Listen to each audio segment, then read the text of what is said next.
We concluded all the way back in the episode 23, Mandela's Second Passing Show, that the Mandela Effect was possibly linked to the Large Hadron Collider at CERN in Switzerland. The theory was that CERN was using the Large Hadron Collider to mess with time travel, creating portals to other dimensions, and that they had messed with our timeline, thereby causing all of these Mandela effects. That was like 2 years ago. Wow, 2 years, huh? Yeah. So, for those that don't know, the LHC, the Large Hadron Collider, is a hollow ring that measures 27 kilometers long, or 17 miles. So it's like a big donut that's hollow, like a inner tube, basically. It's buried roughly 100 meters beneath the border of France and Switzerland. Inside it, protons are accelerated to nearly the speed of light and smashed together so that physicists can study the fundamental structure of the universe. It is one of the most powerful particle accelerators ever built, and arguably the largest machine humans have ever constructed. We argued how so many people could be suffering from false memories that were the same, and an even better argument to that was how could so many people have false memories that were so different? Going down the list of the proposed Mandela effects, quote unquote, each of us is affected differently, with some remembering certain effects and some not being remembered. If you go down the list of like 100 of them, some are going to have 70 that are different, some of them are going to have 40 that are different, you know what I mean?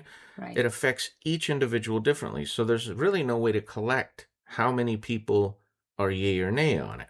With so many people pointing out that there have been strange occurrences with time since CERN shut down the Large Hadron Collider in June of 2026, just a little over a month ago, is all of this just coincidence, or could there be something to our original theory from 2 years ago? If you want your story on the show, send us an email at pfableorfact@proton.me. The rules for debunkers and the rules for our show are in the show notes. Like, give us a good review, hit the notification bell, and subscribe. Also, share our show. It's the easiest way to support us. You know, give a friend a telephone call, make a post on your social media, what have you. Every little bit helps. But if you really want to support us just a little more, you can become a patron of the show and get your name in the credits for less than a half cup of coffee. Less than a half cup. $2 a month. Yeah. As always, our appreciation goes out to our veterans, our troops, and our first responders. God be with you all and yours. We would also like to put out a special thanks to our patrons. You are helping make the show bigger and better. No yay or nay contest this week, of course, because it's a special show and we're not planning for it, and it's in between shows. As a matter of fact, the next show that was supposed to come out this coming Sunday is going to come out the following Sunday, just to let everybody know. This show is called Mandela's Comeback, and we are going to be talking about the Mandela Effect possibly having something to do with the Large Hadron Collider at CERN, as we proposed back to our original show at the end of 2024, episode 23, Mandela's Second Passing. We posted that show on YouTube a few months later in January of 2025. What this means is that your friends here at Paranormal Fable or Fact are cutting edge, whether we want to be or not, possibly leading the charge on a theory ahead of a lot of other people that are now proposing it. Now, I'm not going to waste time to try and prove we were the first or anything like that. It doesn't really matter, because that's not as important as what seems to be happening to a lot of people on social media over the last month or so, just a couple weeks, since CERN shut down the LHC, the Large Hadron Collider. I'm just going to say LHC now because it's easier. Can't even say LHC. Wow.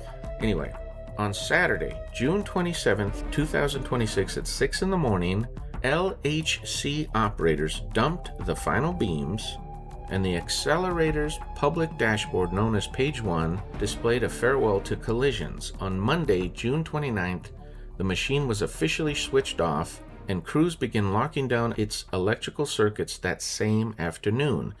This is called Long Shutdown 3, and it is planned. It was also enormous, the most extensive intervention on CERN's accelerator complex since the LHC was first built. Over roughly 4 years, about 1.2 kilometers of magnets and components will be removed and replaced. Detector systems are being rebuilt to sift interesting collisions out of more than 5 billion particle interactions per second, with timing precision measured in trillionths of a second. These upgrades costs are around 1.2 billion Swiss francs. The complex begins gradually restarting around 2028, and the upgraded machine, which they're going to call the High Luminosity LHC, is targeted to begin operations in 2030. Now, this is an emergency show. As a disclaimer, there's no inarguable truths. On September 10th, 2008, at 10:28 in the morning, operators steered the beams of protons around the full ring for the first time, yet didn't actually start colliding particles until late 2009. It was right around this time, in 2009, that the Mandela Effect was first coined, and I don't think that's a coincidence. People were generally afraid of that moment. Lawsuits were actually filed back then to stop the switch on over fears the machine could create a miniature black hole, and cause damage to the space-time continuum. People are actually worried about this stuff. So, at the time of the shutdown, social media was buzzing with people determining that certain aspects of the Mandela Effect were reversing. New possible Mandela effects were occurring, and that time seemed to slow down slightly compared to the last few years. Many of these claims and posts had nothing to do with and made no references to CERN shutting the LHC down. I'm not interested in the claims. I'm more interested in how many changes allegedly occurred right after the shutdown, because that's what we theorized, that it had something to do with this. So I wanted to look into the time slowing. How is that possible? Could something actually cause time to slow down or time to speed up? Cursory research, but today we keep time using atomic clocks and digital network syncs compared to mechanical clocks and local solar time in the 1900s. So what are atomic clocks? They measure the vibrations of atoms, to be exact, to a fraction of a second. GPS and servers are used to send time signals worldwide through satellites and computer networks to make sure everything's synchronized, right? Because that's how your phone and everything has the same time as your computer and everything else. Right. And your tablets or whatever. Universal Standard uses Coordinated Universal Time, or UTC, to keep every device on Earth matched. Compared to timekeeping in the 1900s, they used mechanical clocks, which used gears, springs, and pendulums that lost or gained a few seconds each day. Each town set its clocks by when the sun was highest in the sky, meaning neighboring cities had slightly different times. Oh, wow. What caused everything to be universalized, particularly in America, but also all over the world, because time zones are all over the world, was railroads. I didn't know this. Large train companies began forcing shared regional time zones to keep the trains running safely. Because that makes sense. They had to have set so that they wouldn't have collisions. Yeah, no collisions, no accidents. Yeah, that makes sense. So I looked it up because it sounds like a conspiracy theory to say that could the LHC affect these atomic clocks? Yes, they can, but the argument is they have to be placed extremely close to the operating machinery due to localized magnetic and gravitational influences. The LHC uses powerful superconducting magnets that are over 100,000 times stronger than the Earth's magnetic field, but, quote, the strength of the field drops very rapidly when you move away from it. By the time you're more than a meter away from the magnet, the field is undetectable, unquote. Does that sound like BS to you? Like it did? As soon as I read that, I was like, what? It's 100,000 times more stronger than the Earth's magnetic pole, but then if you step just a foot away from it, you can't detect it? That doesn't make sense to me. That's what they say. That's the argument. Then there's possible radiation interference. The high-energy particle collisions produce intense local radiation inside the detector caverns, which can disrupt sensitive electronics unless properly shielded. So they're saying they're properly shielded because radiation isn't released, because that would make everybody there sick. So obviously there's no radiation leaking. Moving an atomic clock closer to or further from the massive subterranean machinery alters the local gravitational spatial potential, which ultra-precise optical atomic clocks can theoretically measure. Basically, at the end of all of that is, yes, it can affect time, period. Oh, this argument that, well, you have to put the clock right next to it in order for, okay, that's what they say, but that's spooky. Yeah, the fact of the matter is it can affect what we use now for everybody's time.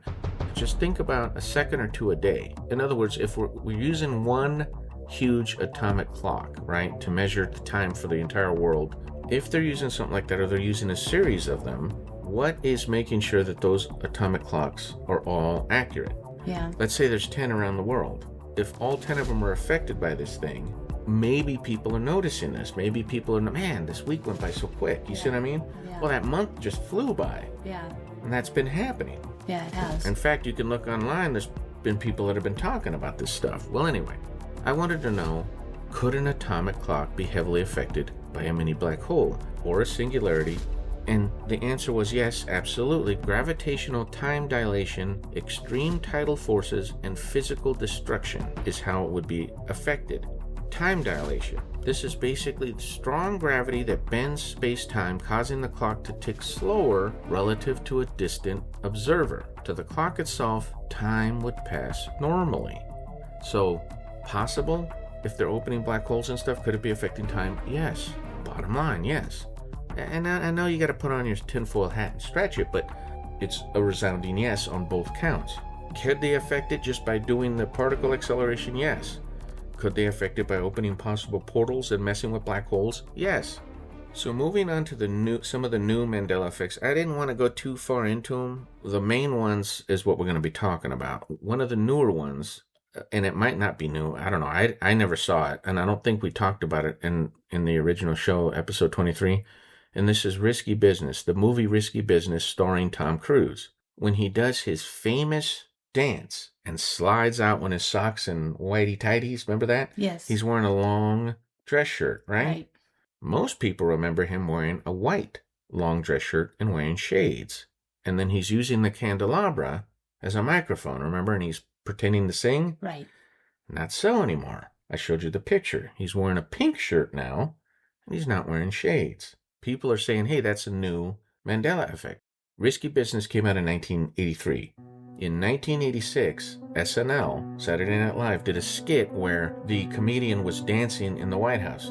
Got the pink shirt correctly, but he was wearing shades. So the skeptics are saying, oh, you're remembering that clip, not the movie, which is just an idiotic argument to me, because I guarantee you, if you compared how many millions of people have seen Risky Business numerous times since 1983, and how many have seen the SNL clip, I've never seen it. I've never seen the skit. Yeah, I've never seen the skit. So, but I've seen Risky Business numerous times because of Rebecca De Mornay. I've seen the movie several times. Never seen the skit. So that argument to me is stupid. Oh, more people are going to remember that than not? Get out of here. More people are going to remember the movie. Period. I would think so. But that Mandela effect doesn't end there, because in 1999, a movie came out starring Drew Barrymore and David Arquette called Never Been Kissed. There's a scene where they're going to like a Halloween party or a costume party or something, and he's wearing a white t-shirt, and she's like, well, what are you doing? Who are you going as? Right. And he goes, oh, and he puts on the shades and he does the slide, right? Right. Mr. Risky Business. And she's like, oh, he, you know? Yeah. Well, then that movie got it wrong too, because they show him put on the shades and they show him put on the white t-shirt. Mm-hmm. So again, where's the false memories? If there's two different references to the same movie, both of them have shades on, and now all of a sudden Risky Business he's not wearing shades, how is that not a Mandela effect? Right. So then we have Tinkerbell flies over the little animated beautiful castle of Disney, makes a little arc of sparkles over it, and then flies towards the camera, turns to her right with her wand and dings right around where the eye is, or in the center of the screen, and everything vanishes. Right. According to Disney, that never happened. Never happened. Millions of people remember Tinkerbell doing that. She's only in like one intro back in like the 50s or 60s or something. According to Disney, she never did that.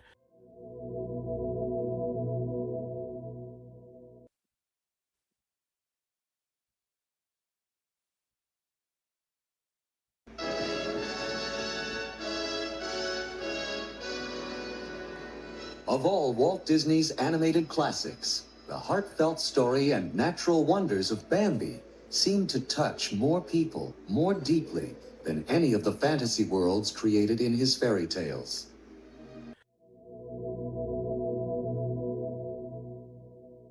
But we watched the movie where the lady was watching her old CDs and boom, there it is. There's Tinkerbell dotting the screen and everything disappearing. So that's another one that's weird. Yeah. Some people remember it, some people don't.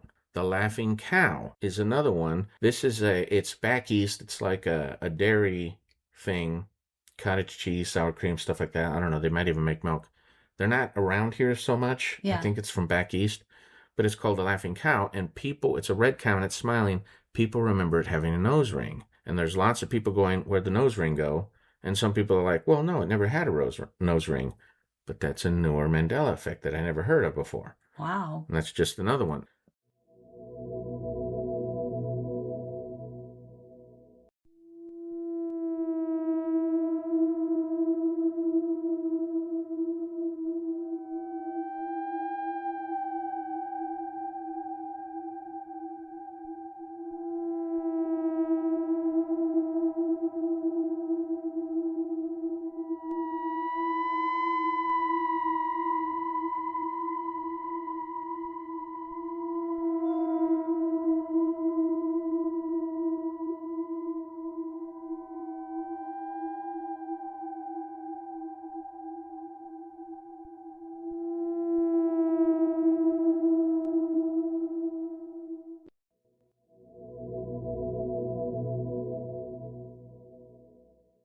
We watched the movie on The Fruit of the Loom where the guy is on Google Maps and he's walking, moving the camera down the street, and he turns and there's a building there and you see all the logos, and there's the Fruit of the Loom logo with the cornucopia.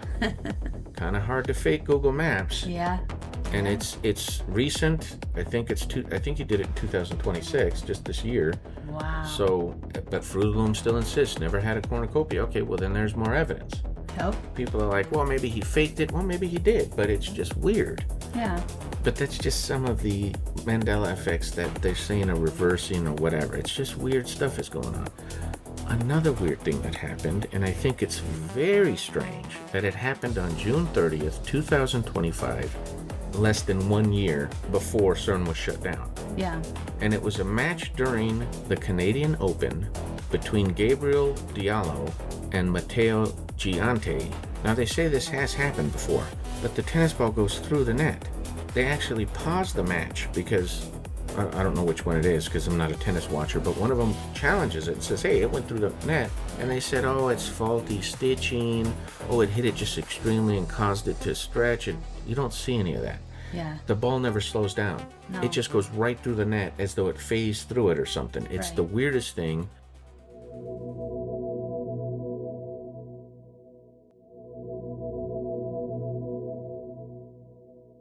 If you want to see it and you're just listening to the podcast, look it up. Look up the 2025 Canadian Open match, tennis ball passing through the net. It's crazy. They're calling it a glitch, in the Matrix and all that. But it's just the last month or so of seeing strange shadows out of the corner of their eye. All of a sudden, they're like, yeah, I keep seeing them. And they were stunned by all their comments on social media, just lists and lists of people saying, yeah, I'm seeing the same thing. I'm glad somebody else is mentioning it.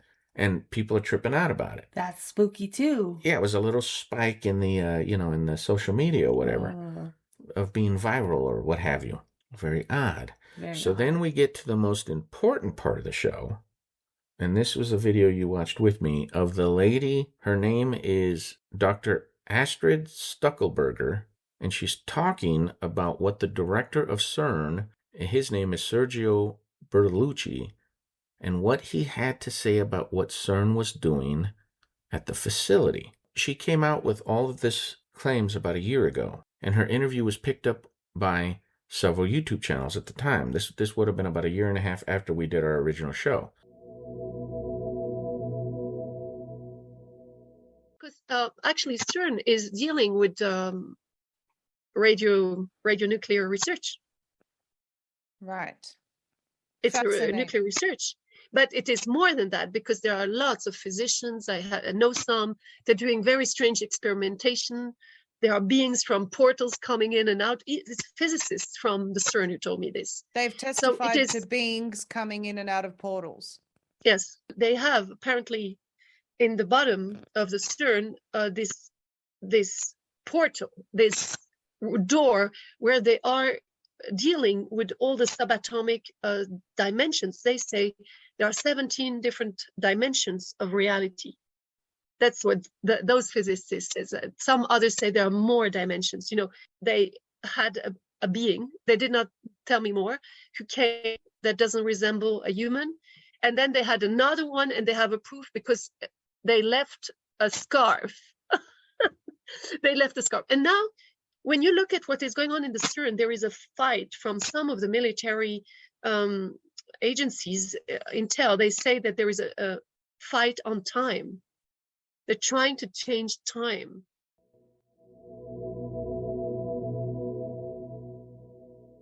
In my opinion, they can post social media until the cows come home, claiming that there's nothing to worry about with CERN, because you'll see them. A bunch of people, oh no, they can't affect them. It's all nonsense.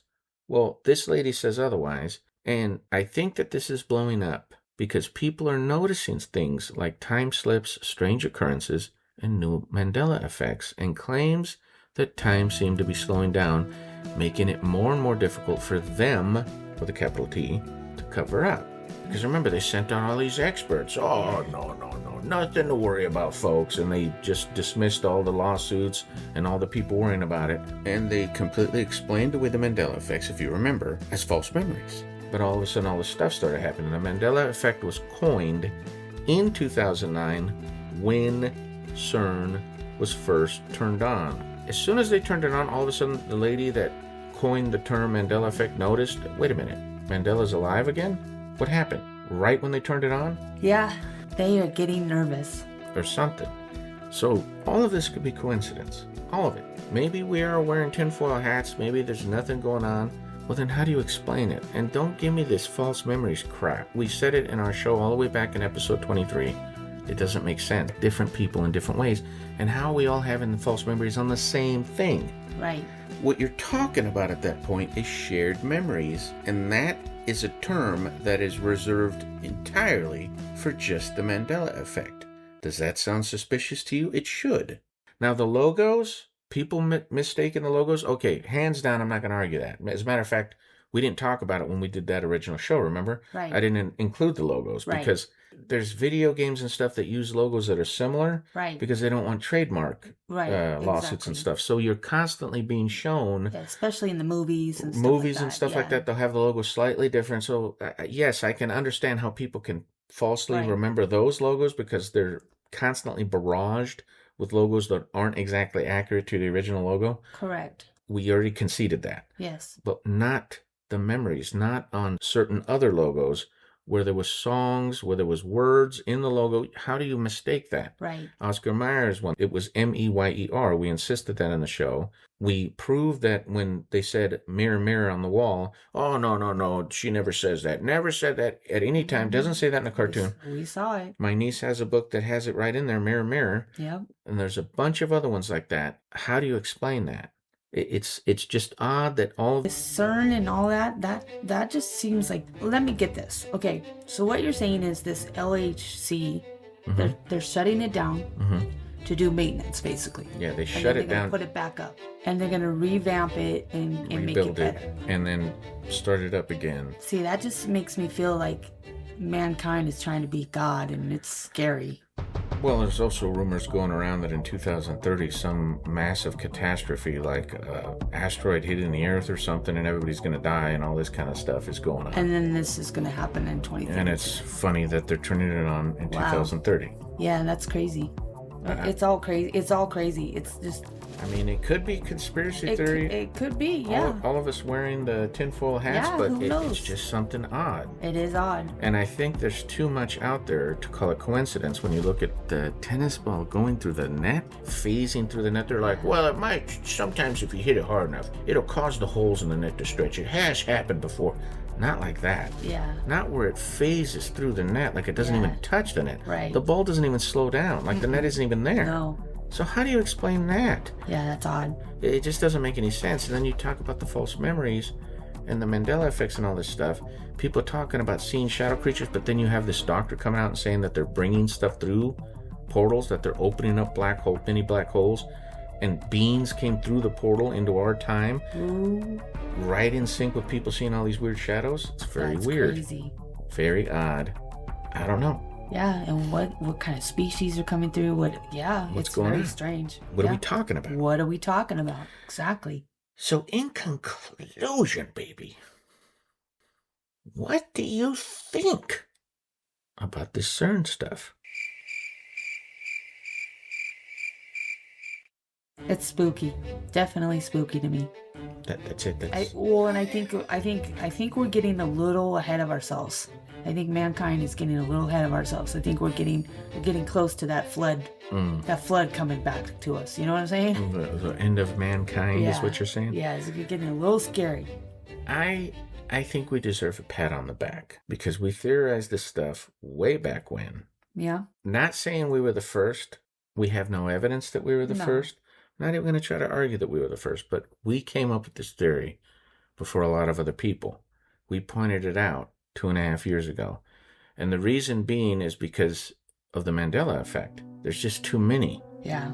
And now we have new ones coming out. When is enough going to be enough? When is enough going to be what people are starting to do it? People are like, no, there's no way I remember that. That's the point. Certain people remember certain things differently. Mm-hmm. Certain people remember things the same. It affects us all differently. Right. How can those be false memories? Right. Doesn't make any sense. It doesn't. And it's all on the same things. How can everybody remember Oscar Mayer? How can everybody remember Fruit of the Loom? How can everybody remember Fruit Loops? Yep. The whole Shazam thing with Sinbad being in that movie. Yeah. All of those, Risky Business, all of these things, everybody has only those things. Right. And then, of course, the namesake, Mandela. We talked about it on our show. I remember taking a moment of silence when I was like in 5th or 6th grade because he'd passed away in prison. Right. And the lady that was our teacher, she was a substitute teacher. She was from South Africa. Right. She was devastated that she learned the news that morning, and she wanted us to pay respects To Mandela. to Mandela. We didn't even know who he was, Right. but we did it. I remember we gave a moment of silence, Yeah. and then we moved on. Done with your day. Yeah. So people remember. Yeah. I remember President Obama was going to his Funeral. and they were talking about it on the news, and I'm like, wait, Mandela's funeral? That's why I call the show Mandela's Second Passing, because I remember him already being gone. He already passed away. Right. So I was like, what? He died twice? Yeah. How's that possible? But then I started looking it up. He never died. Yeah. He did all these things, and I'm like, no. I remember doing a moment of silence for the guy. Yeah. So what are we talking about? Exactly. So that about does it, baby. All right, there's our emergency show, everybody. Everybody, thank you for listening. Thank you for your support. We appreciate all of you. Keep sharing and keep sending us stories. We enjoy getting the stories. Thanks, patrons. Yes, thank you, patrons. You're making the show bigger and better. Have a great night. Good night. Good night, everybody.